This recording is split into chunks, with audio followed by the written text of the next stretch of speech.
Monsieur le Président, bonjour. Monsieur Rochebert, bonjour. Vous êtes Patrice Talon, président du Bénin, un des chefs d'État de ce continent africain qui est tellement courtisé en ce moment. Visite du président Macron, visite du ministre russe Lavrov, visite du ministre chinois. Est-ce qu'il y a, en raison de la guerre, un moment africain? Peut-être, on peut le dire, ce moment est actuel, peut-être que c'est un moment africain. Cela a été flatteur pour nous, plutôt. On a entendu sur votre sol la première grande charge du président Macron contre la Russie, quand il a dit la Russie est l'une des dernières puissances impériales coloniales. Est-ce qu'il a raison? Je ne saurais le dire, c'est pas mon analyse des choses. Ce qui me préoccupe, qui préoccupe le Bénin, c'est la guerre en Ukraine. Et cette guerre, elle est malheureuse. La Russie est un ami du Bénin de vieille date. Et malgré l'intervention de la Russie en Ukraine, la Russie demeure un ami du Bénin.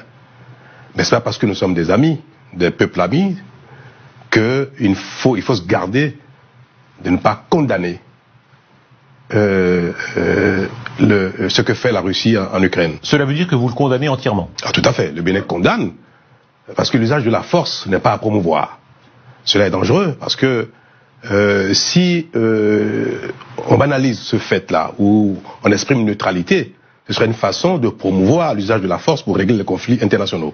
Et cela est dangereux, notamment pour les pays du Sud, comme le Bénin, et encore davantage pour les pays qui ont une force militaire faible ou qui n'ont pas de puissance militaire. Vous aviez des relations personnelles, y compris avec le président Poutine. Tout à fait. Est-ce qu'il a commis là une erreur personnelle? Je ne veux pas juger de l'opportunité de son intervention. Ah bah si, vous venez de dire que c'était entièrement condamnable. Non, l'usage de la force. Ah. Est-ce que la cause est juste? Est-ce que la cause est pertinente? C'est pas le débat.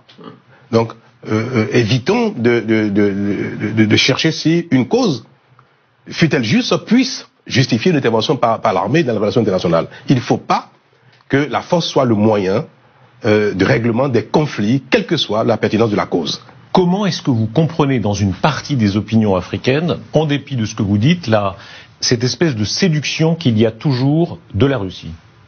Mais toutes les grandes puissances, les grandes nations font de la séduction. Chacun veut étendre sa sphère d'influence. Toutes sont impériales.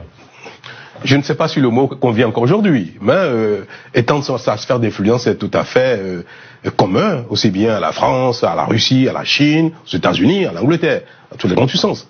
Et les relations humaines sont d'ailleurs caractérisées par ce genre de volonté. Mais pardon, Monsieur le Président, on assiste quand même à des choses étonnantes. La France a consenti des sacrifices si considérables, par exemple pour lutter contre le djihadisme au Mali.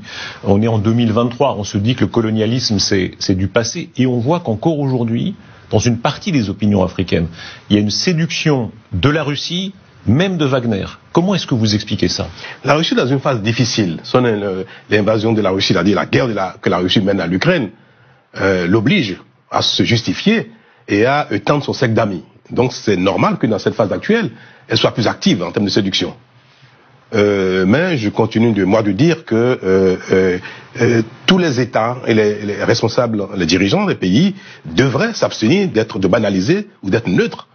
Parce qu'on peut avoir un ami, et quand l'ami fait quelque chose qui est préjudiciable pour l'ensemble de l'humanité, il faut le dire, l'usage de la force n'est pas souhaitable. Parce que si ça devient une banalité, et tout le monde le fera, ce sera dangereux en tout cas pour les pays comme les nôtres. Sur notre antenne, le ministre des Armées, M. Lecornu, a dit que Wagner considère désormais la France comme ennemi numéro 1 et d'une certaine manière, il appelait à l'aide les Africains. Est-ce que vous êtes prêt à aider la France à lutter contre Wagner?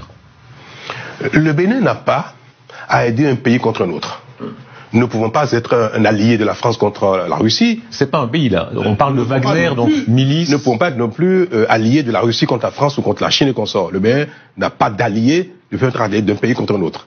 Wagner vient dans un environnement où nous parlons de la guerre que la Russie mène en Ukraine. Donc l'environnement est assez pollué. Parce que le prestataire privé armé, parce que Wagner, si je comprends bien, c'est un prestataire privé armé. Mais la notion d'appel, c'est-à-dire le fait de faire appel à un prestataire privé militaire, elle n'est pas nouvelle, cette notion, ce principe-là, cette notion. On a vu en Afghanistan qu'il y a eu des prestataires, sociétés de prestations de sécurité privées qui sont intervenus pour protéger des édifices et consorts. Vous pensez là des Américains? Tout à fait.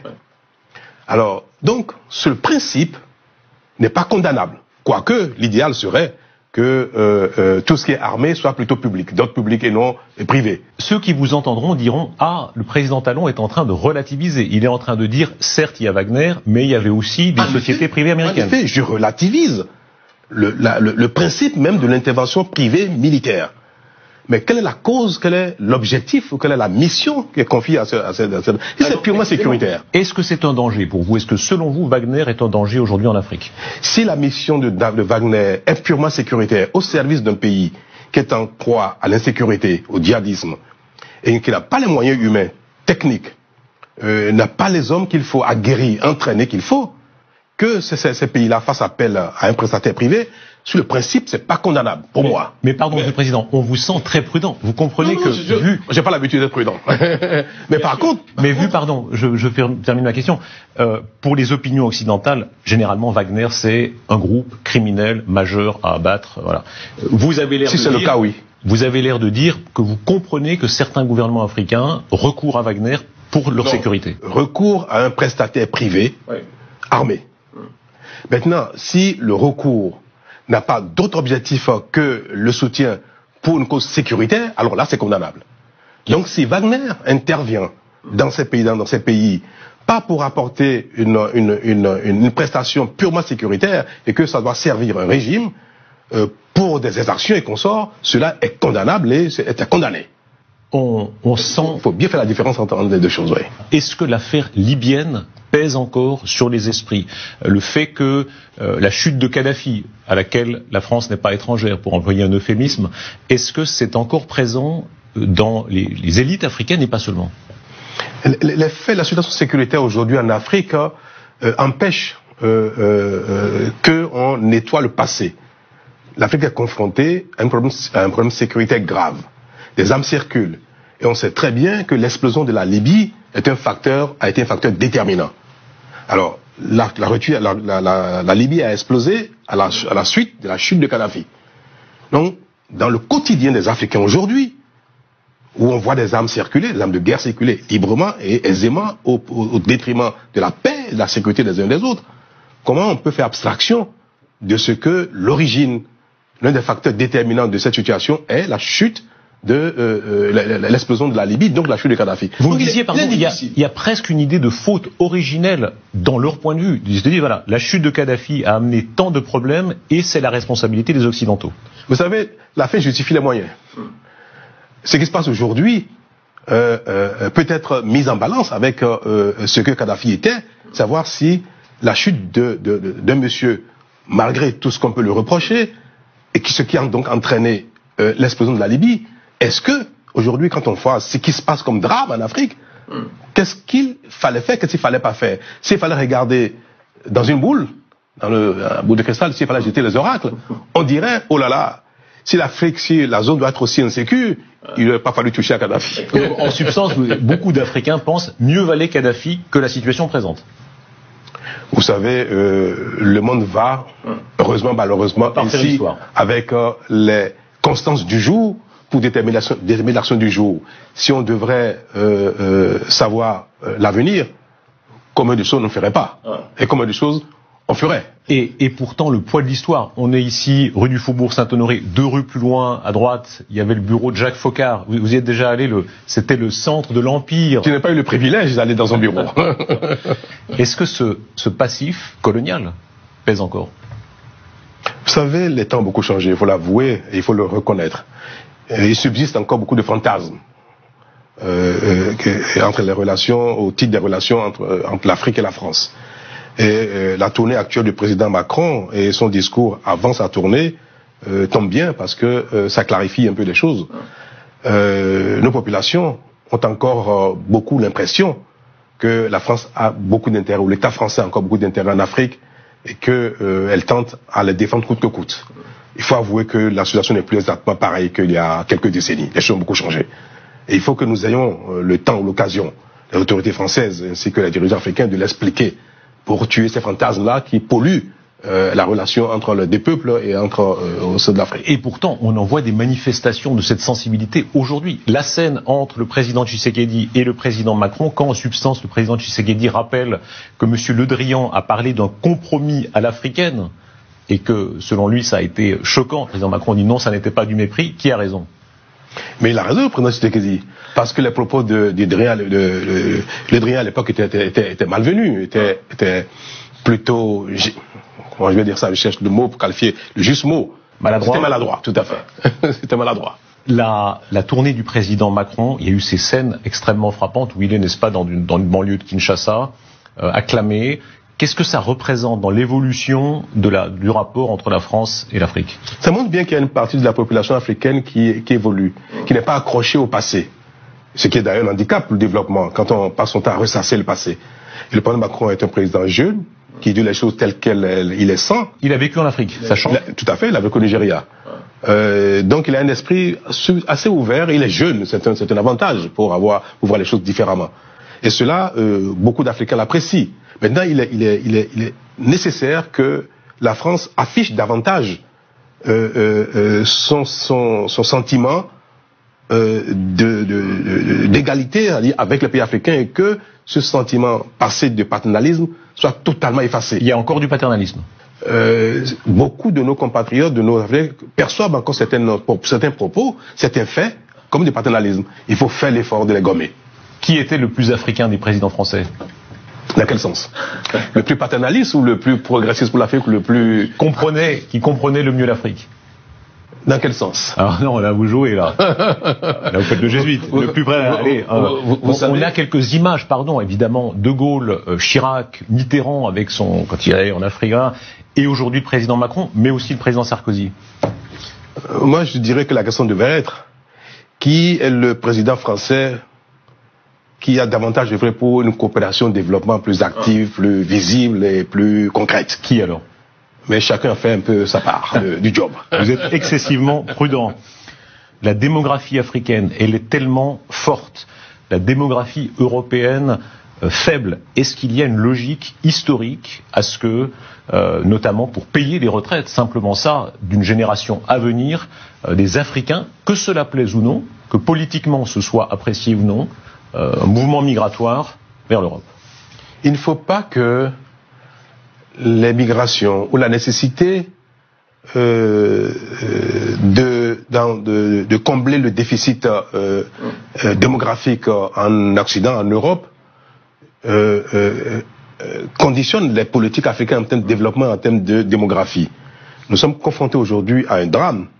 Le taux de croissance de la démographie est trop élevé et en décalage avec notre capacité à investir dans l'infrastructure, d'éducation, de santé, la création d'emplois. Oui, vous êtes pour restreindre la démographie. Donc il faut impérativement contrôler ce taux de progression de la démographie, donc contrôler les naissances. Mais Monsieur le Président, vous savez très bien, en place. De toute éternité, on a essayé, on peut très peu jouer en réalité sur la démographie. Si. Beaucoup de pays y sont parvenus.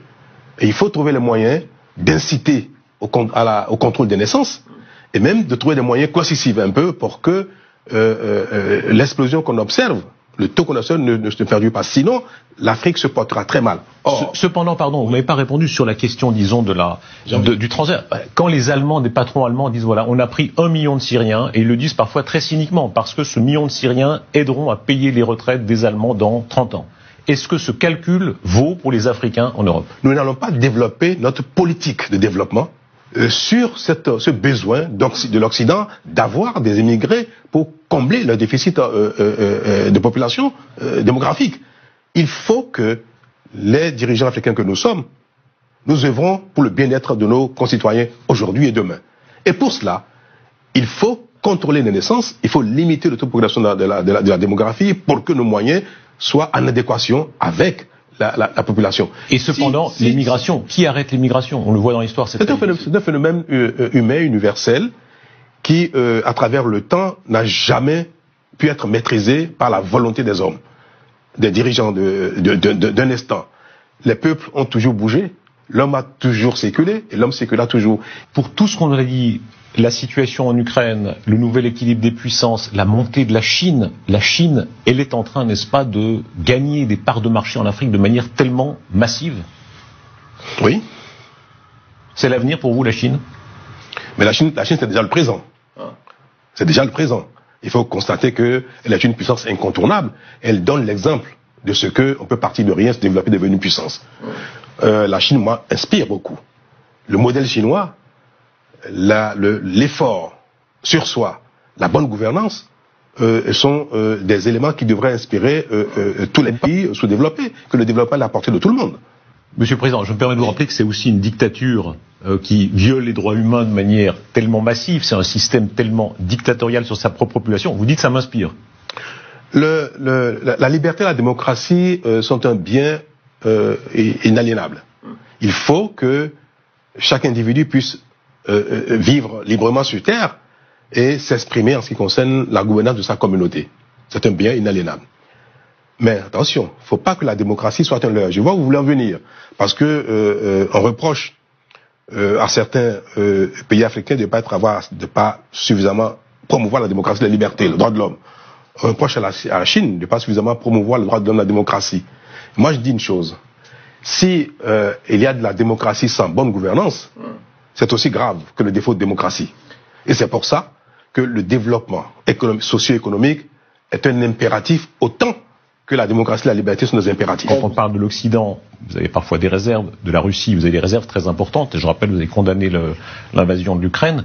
Sur la Chine, votre premier mouvement n'est que positif. Est-ce que c'est révélateur de l'avenir, c'est-à-dire l'immense puissance démographique chinoise et l'immense puissance démographique africaine sont appelées à être, d'une certaine manière, un avenir du monde? Est-ce que vous n'avez pas l'impression qu'il y a 20 ans, il y a 10 ans, il y a aujourd'hui, les choses ont beaucoup bougé en Chine? Est-ce que vous avez vraiment l'impression que, au plan de la liberté, de la démocratie, que rien n'a bougé en Chine depuis 30, 40, 50 ans? Ça s'améliore beaucoup, mais ça, c'est pas... On verra, on multipliera les reportages. Moi, je suis dans la charge, je peux vous dire combien, parfois, la bonne gouvernance peut heurter, en apparence, la promotion de la démocratie ou de la liberté. Parfois, c'est très difficile. Quand on a des mauvaises habitudes communautaires. Quoi qu'il en soit, ce sentiment, c'est parfois une angoisse en Occident, que l'avenir sera toujours plus africain, chinois, brésilien, indien, et de moins en moins français, allemand, danois. Est-ce que ça correspond pour vous à un sens de l'histoire qu'on s'en réjouisse ou non? Oh, ben, tout à fait. Vous savez, moi je n'aime pas focaliser l'événement du monde sur l'Afrique, parce que parfois c'est consolateur pour nous. Et c'est pas bien. Dire que l'avenir c'est l'Afrique. Et alors, le présent. Il faut travailler pour que le présent soit agréable, qu'il y ait un bien-être, et que chacun joue sa part dans l'évolution du monde. Et personne ne peut prédire ce que sera l'humanité dans 1000 ans. Merci Patrice Talon. Merci beaucoup. Merci beaucoup.